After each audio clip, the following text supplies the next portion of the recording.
Hey YouTube, Unknown Gamer. We're starting this next video off right where we left off. As you do see, Utah does beat Stanford, but the biggest upset I would say is Northwestern beating 17th ranked Nebraska. But as you do see right here, Baylor has -5 rushing yards to our 227 yards rushing, 179 yards passing. And we controlled the ball a lot better than they did. I feel we had an amazing game today. Truly, we've started to show we are one of the better teams. And I like the headline, 49-7. That's all there is to say. And I do like the one thing I chose, the picture I took is the highlight. Albert Smith getting his first career pick. But as you do see, we have a bye week. Second one of all year. Now, you know what that means. In this video, you'll be seeing the recruiting, and you'll see the Colorado game too, because Colorado's doing pretty good this year. So we'll have an update of recruiting during the bye week, and then there'll be the Colorado game, which, like I said earlier, they've been doing really good this year, and yeah. So I'm just sitting here. Let's see. Trifecta's not online. Trifecta's not online.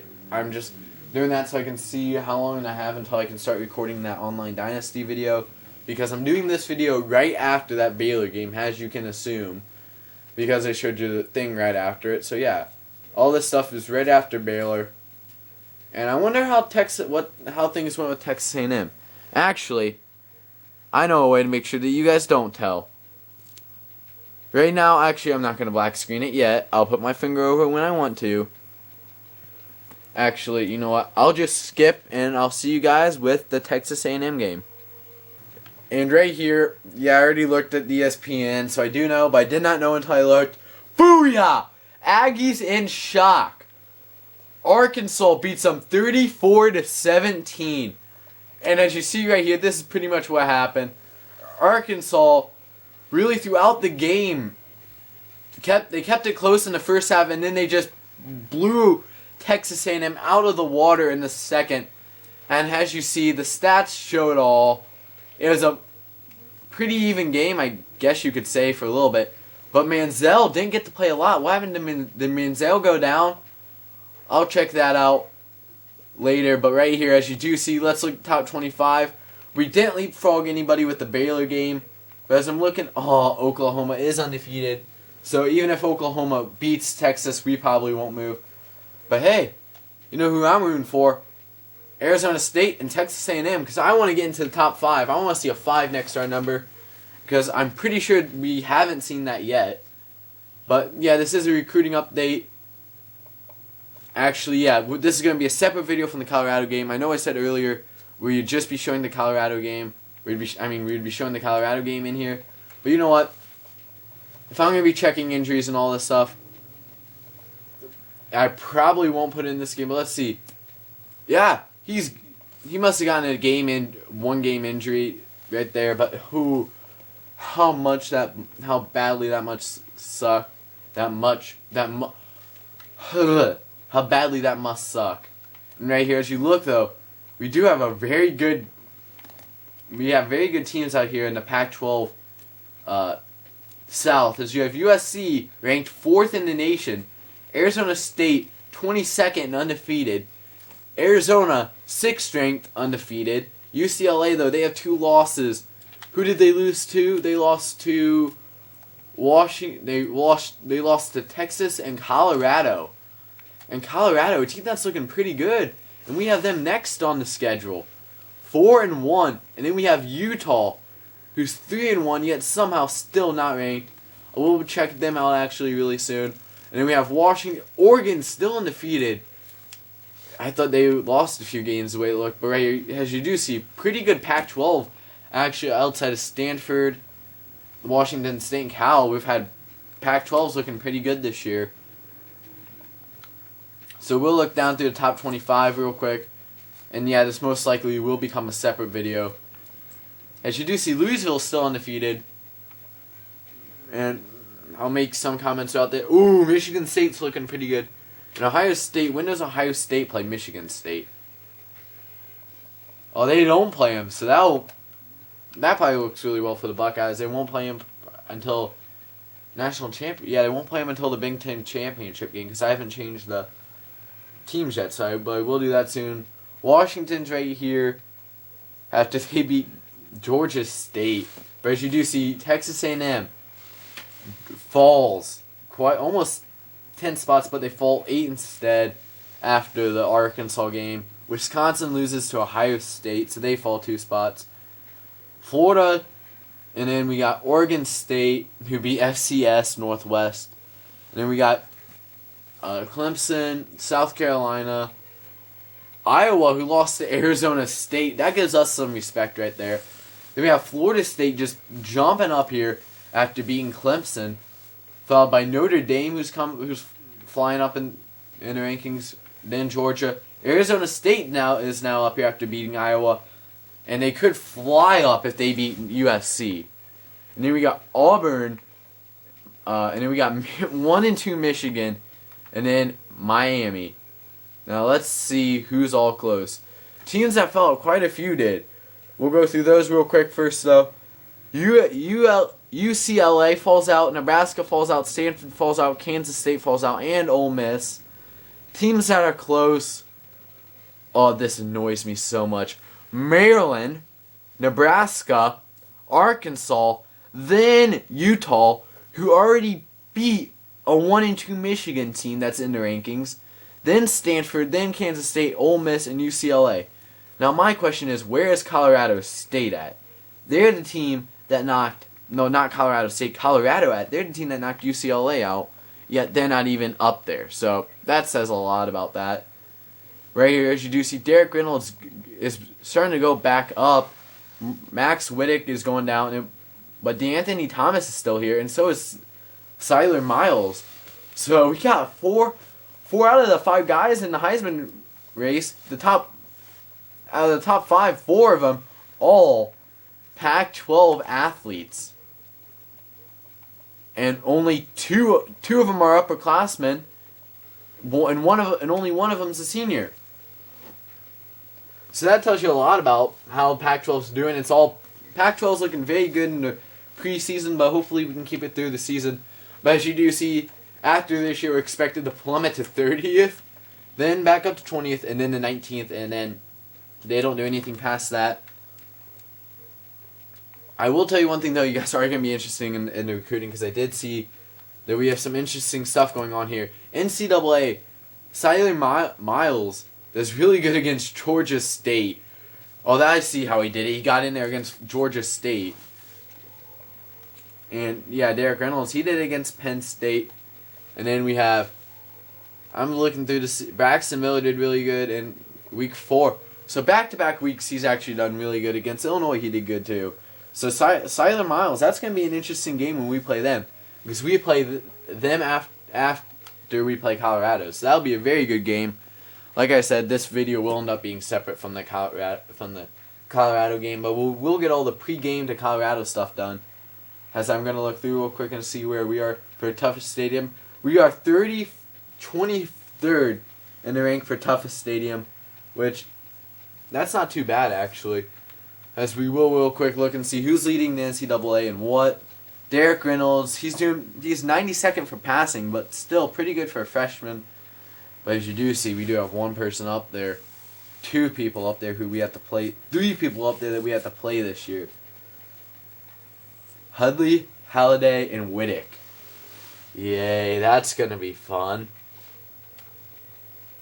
Gideon Carey is 6th for rushing yards, only actually not too far back from 2nd or 3rd. 2nd or 4th, 4th or 5th. Not too far from either one of those guys. Receiving yards, we don't even have anybody qualified. Tackles, though, Joe Tevis is right there, 1 tackle away from being in a tie for first, actually. So he's not that far away from being up there. Sack leaders, though, we do have Pettinato, who already has 10 sacks on the year. And we have Tala in 5th. But Jonathan McKnight with 2 interceptions is one interception away from being in a tie for 4th. 2 picks away from being in a tie for first. So that tells you a lot about how picks have gone. You're always going to have guys that have 1 or 2 picks, and they're always in a big tie. Palmer has the 113th longest field goal of the year. That is a terribly sad fact. But recruiting, as you can see right there, we have 700 points being opened. Huh. I wonder what happened. Well, we'll go by position. Kyle Brooks, he didn't commit. I guess we can give him 700 now, though, right? Yeah, he's the possible cornerback. We're flying up on him. We passed Louisville. He's almost locked and almost in that battle. But he didn't commit. Corey Harper, he's getting ready to get in a battle. Was it? No, it wasn't Fred Matthews, although we're really close to the battle with him. Who was it? It was Andy Washington. And right there, as you see, Andy Washington, first commit of the season in week 5. We never even scouted this kid. Guess we will now. And he's even better than we thought. Thank the Lord he wasn't a bust. I would have been so disappointed if he would have been a bust.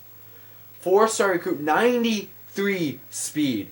That's a big part of that's one of the big reasons that we recruited him, was he had high speed rating and pretty good tackle ratings too.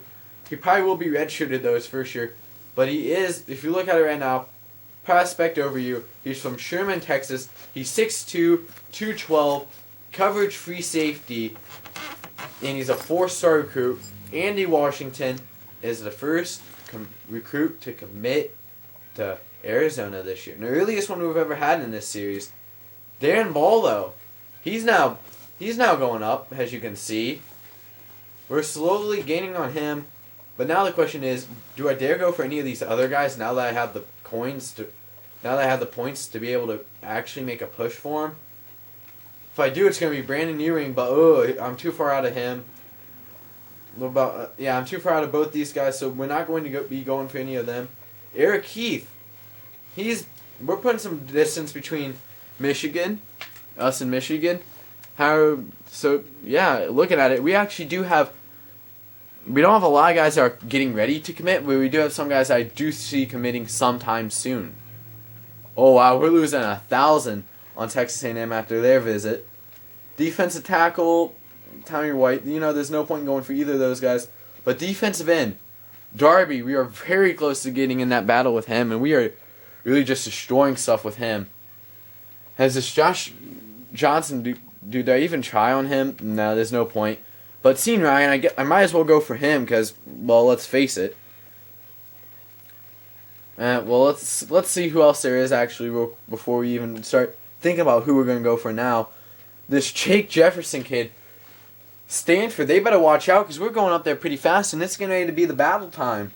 And that's going to be really fun right there. But as you do see, Ryan Harper did commit there though, so we did lose him for sure. Let's see, what about Brad Lee? We are slowly going up on Brad Lee, and he's actually, and even with USC's visit, USC's still falling out. So it's really only between us and Notre Dame for who's going to get Brad Lee. And we're going up on Notre Dame, so I think we'll be able to get him as long as we can get close enough before Week 12 to where we don't fall too far back after their visit. Kansas State, they're probably going to fall out of the race for him before then. As you do see, Marquise Warren, very, very close to committing. I could actually probably get him to commit against Colorado. So we'll schedule the visit for him against Colorado. As right here, he is actually pretty much, if I put points on him, he'll probably commit. Same thing here with Danny Jennings. Both those guys will probably commit. But Barrett Dixon, actually, we're not going too far behind on him. Actually, I could get into a battle with him, and I like that idea a lot better. So, bye, Sean Ryan. Hello, Barrett Dixon. The player who actually we have a good visit with.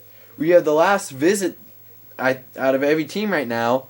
And I think we actually have best chance of beating them as we do actually beat a top 25 team, beat a rival team, and beat a conference team. So we have a lot of stuff we can get with that Week 14 visit. All we got to do is make sure we get into that battle. So yeah, pretty good week recruiting-wise it looks like. I think we're doing a great job recruiting.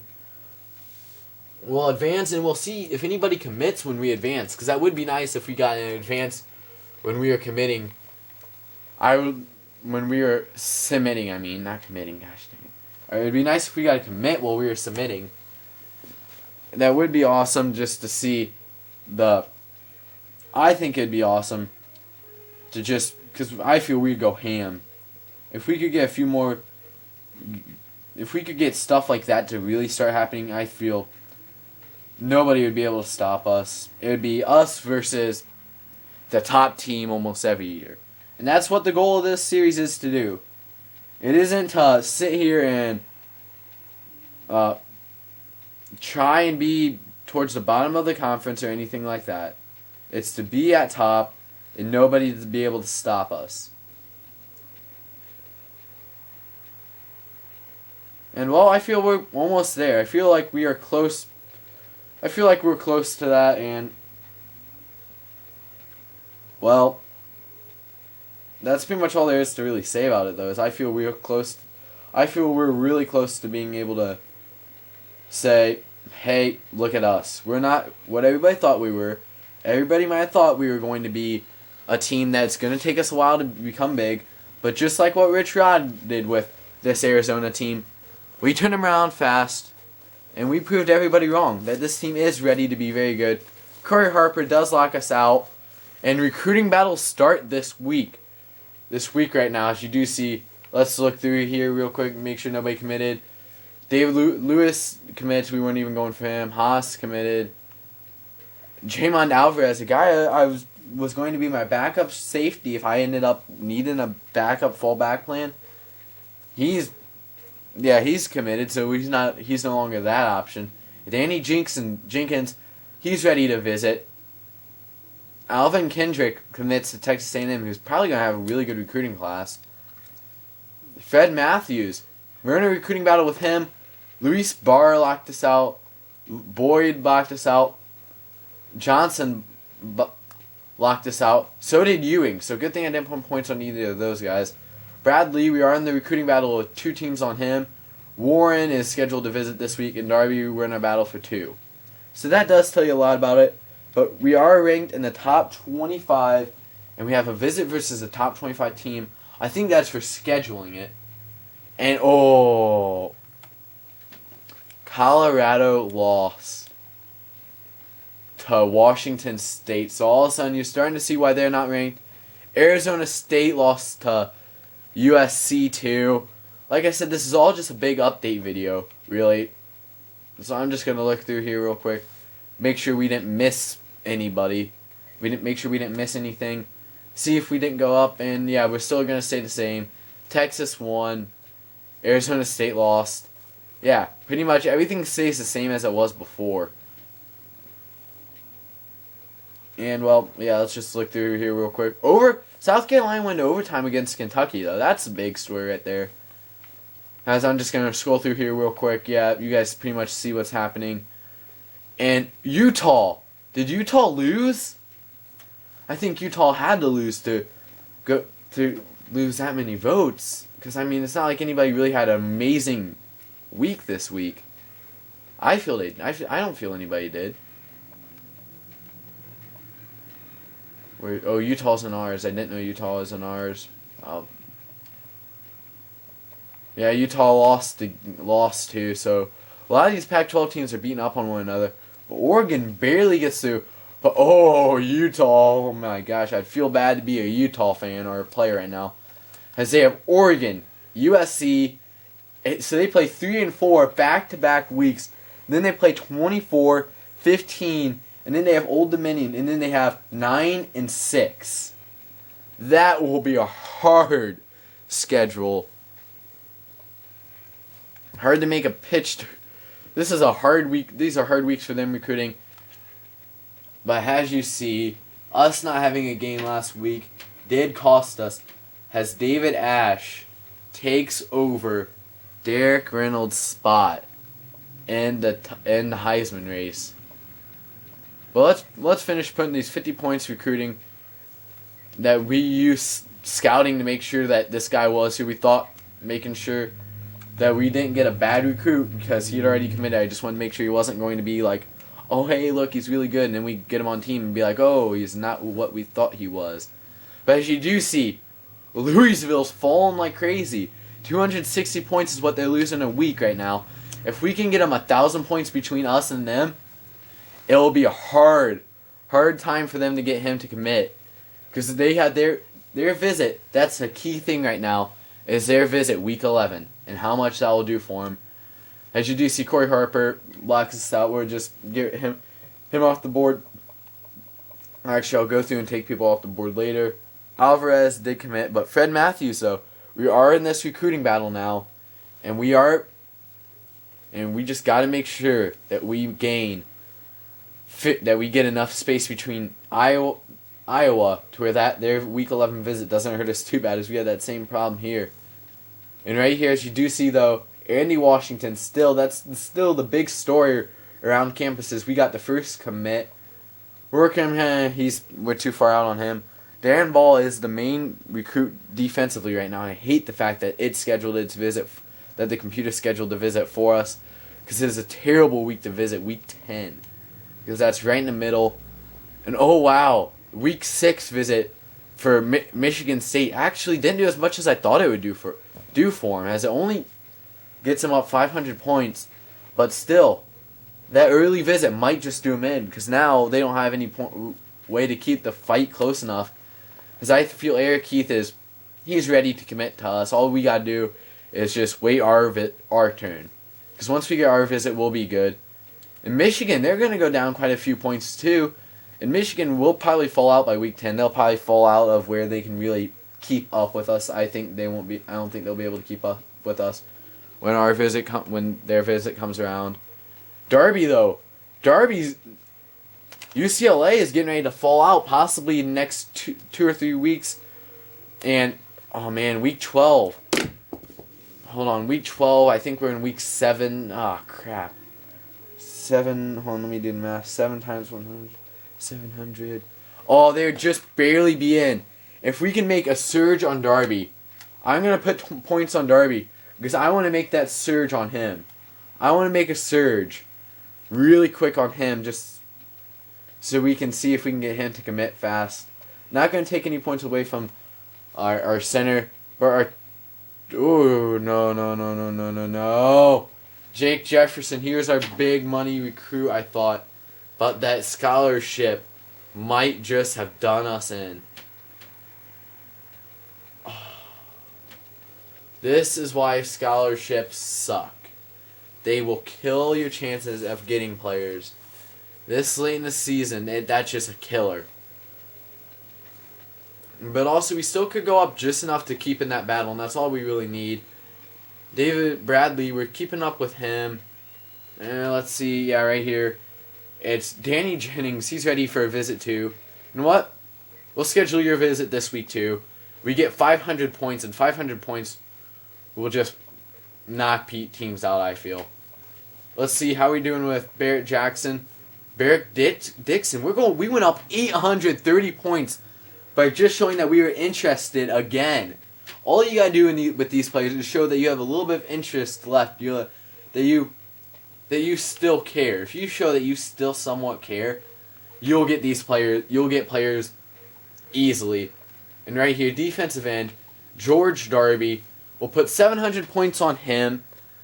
Hopefully, we can get him to where those 700 points put enough space to where Notre Dame doesn't even get a chance to get their visit. And that would be nice if we could get 2 commits before a week 12 or week 13. Falling off the map, Arizona's quarterback Reynolds looked like a sure thing, but is proving otherwise. That's bullcrap. But I'll see you guys in the next episode as we take on Colorado, who's 4-2, and I'll see you guys then. Until then, it's been Unknown Gamer. Like, comment, and subscribe.